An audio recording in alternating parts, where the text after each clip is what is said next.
紹介させていただきましょう。どうぞ。こんばんは、カシオペアです。バッチリいっちゃおうかな。よろしくお願いいたします。というわけでカシオペア対カシオペア夢の共演、お楽しみください。This video is mainly for intermediate music theory student. But if you are a beginner and also a die-hard Cassiopeia fan, I encourage you to watch this video as well, since this video might improve your music perception. All I can say is that digest the most hardcore theory and shut out the most ingenious idea. So I organized the video into the following section for each music piece. The first is the initial scale, the second is the target scale, the third is the technique. We are gonna start from the most simple example to the most complex example. And the disclaimer, the transcription might not be 100% accurate since I don't have perfect pitch.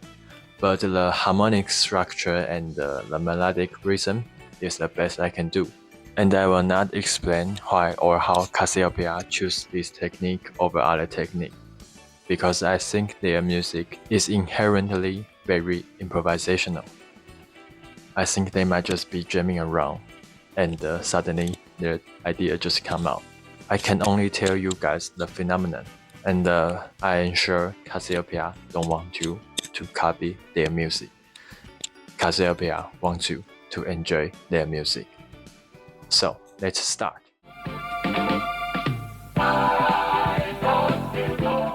So the first example I'm going to introduce is I Love New York. We are initially in the C major scale and we want to go to the C sharp major scale.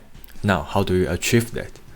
We are going to use the 5/1 cadence. As you can see, we are in the C major scale initially, and we want to go to the C sharp major scale. And in the 5/1 cadence, the 1 is our target scale, which is also the C sharp major scale. Now, what is the 5? You can do the calculation anyway. The 5 is the G sharp major chord. Then voila, you get your key change here. Now let's see how Cassiopeia used this technique.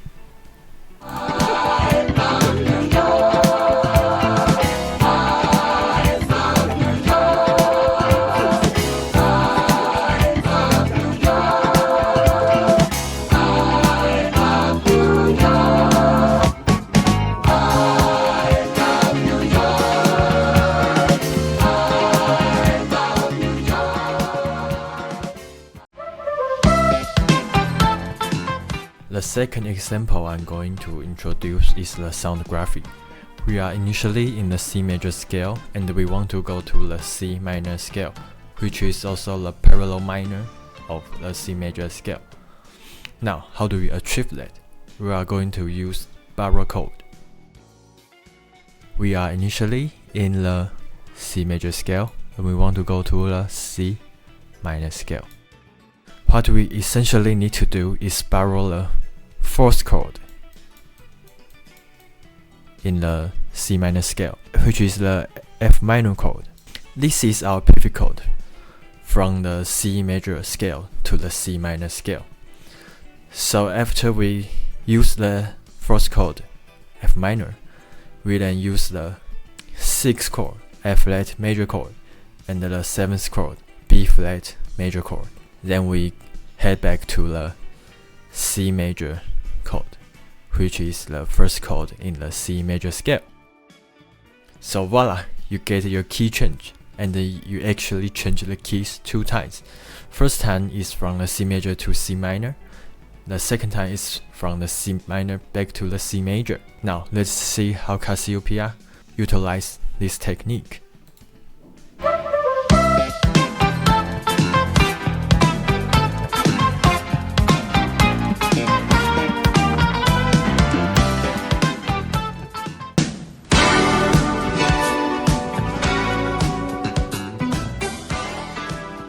The third example is the Take Me. I've made two parts for the Take Me. This is the first part. So we are initially in the C major scale and we want to go to the G major scale. Now, how do we achieve that? We are going to use the circle of fifths. And this is the wrong circle of fifths. This is the correct circle of fifths. So basically, this graph tells you how similar two scales are. If they are similar, then they are easier to be modulated. To be modulated, I mean key change. For example, the C major scale and the G major scale, they are very similar since they only have one sharp difference. And recall in the first example, we are jumping from C major scale to the C sharp major scale. And this is very distant, so they are not easy to be modulated. But how similar two scales are does not tell you how to key change, right? So recall in the first example, we use the 5/1 cadence to go to the C sharp major scale, where the 1 is the C sharp major, the 5 is the G sharp major, which is also the A flat major. This is our key change in the first example. But in this example, we want to go to the G major scale. How do we achieve that? It's easy. We just use the D major chord to go to the G major scale. So this is the theory. Now let's see how Cassiopeia used this theory. We are initially in the C major scale, and we want to go to the G major scale. And in theory, in our prediction, Cassiopeia will use the D major chord.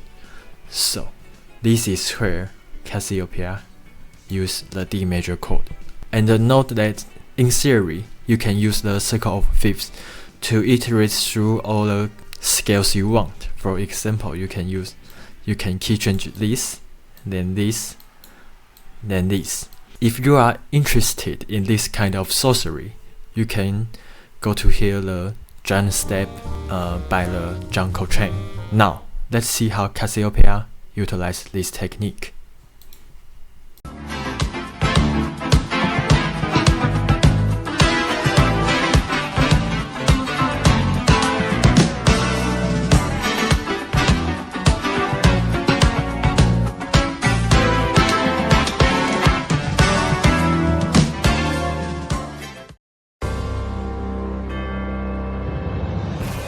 Now we are in the rings of progressive key change technique that I am not capable to explain why or how. All I can do for you is to put the transcription and give you some technique idea.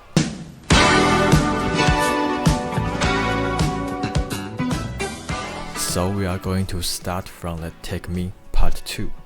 We are initially in the C major scale, and we will go through C Lydian scale. We will end up in the E flat major scale. Now, how do you achieve that? I have no idea too.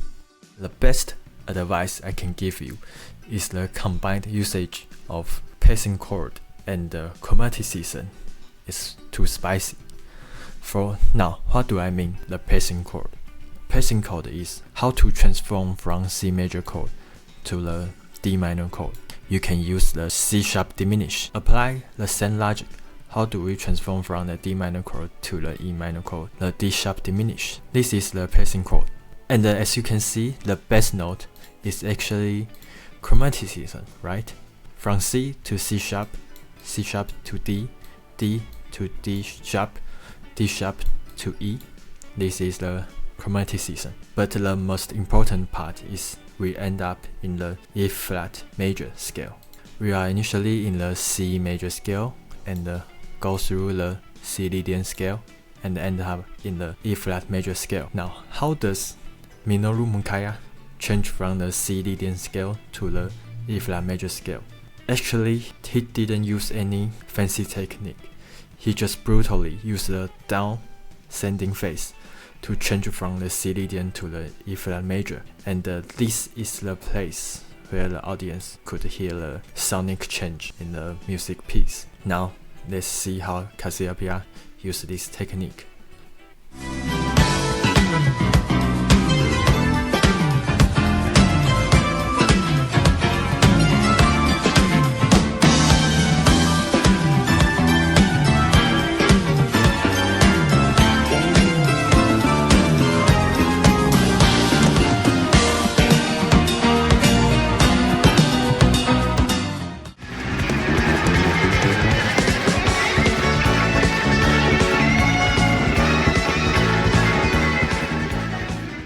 The last example is the space roll.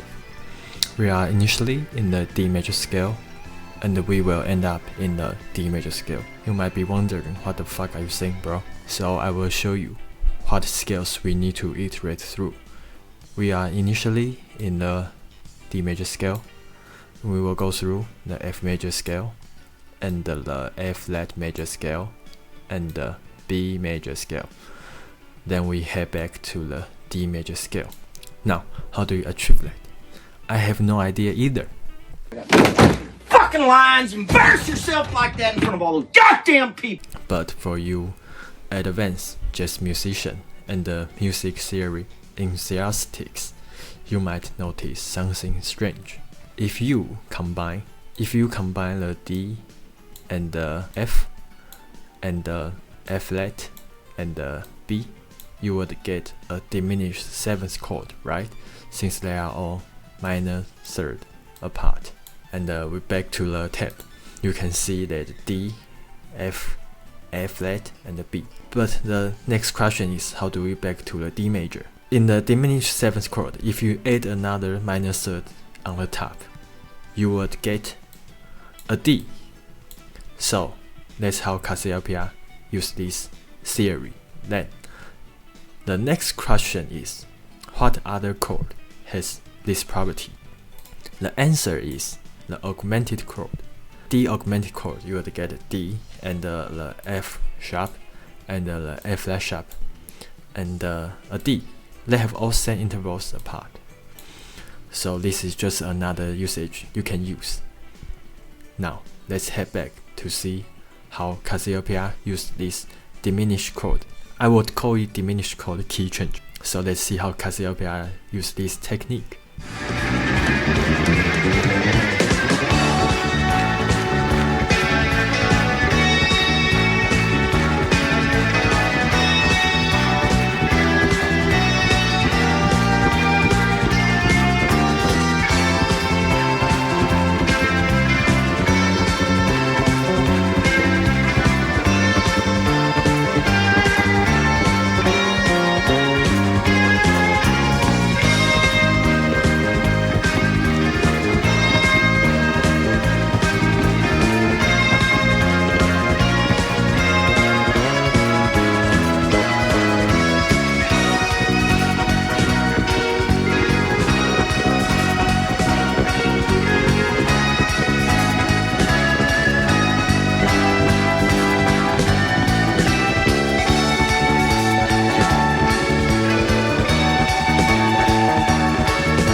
Anyway, I do hope this video helps you to learn some music theory, and as music theory helps you to express yourself using the language of music. And I hope you are as well amazed by how genius Cassiopeia was. And remember, don't try to understand it, feel it. Thank you.